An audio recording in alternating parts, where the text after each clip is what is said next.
沈震軒自己擔任製作人，頭炮就請嚟好友關智斌拍攝名為《車廂擺渡人》嘅短劇。Sammy 就喺社交平台度留言話：多謝金庸才俊賓菲特為呢個故事揭開序幕，仲放出花絮片段。片入面兩個人坐喺車裏面解釋今次合作嘅經過。Sammy 仲話：知唔知 Kenny 係第一個應承我㗎？唔係我 send 咗幾個 message 俾唔同嘅 artist 啦。咁好彩啫，咁多位 artist 都應承我，而 Kenny 係第一個覆我嘅。我同翻我女朋友講咧，我話我第一個 message send 俾龍之記唔記得？我話Kenny 啊，我有啲嘢想你幫我。我女朋友睇完之後話：死啦，你個 message 好似想人借錢咁，佢點會唔覆我㗎？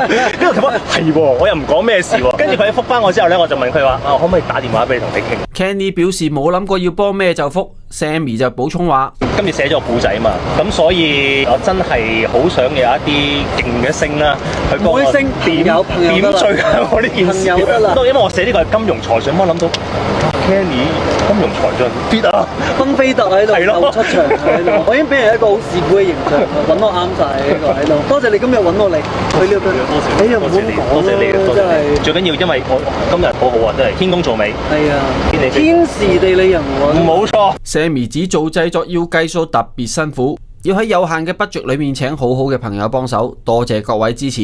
Kenny 仲搞笑咁話：唔係喎，多謝你喎，真係我覺得係好好待遇喎呢個。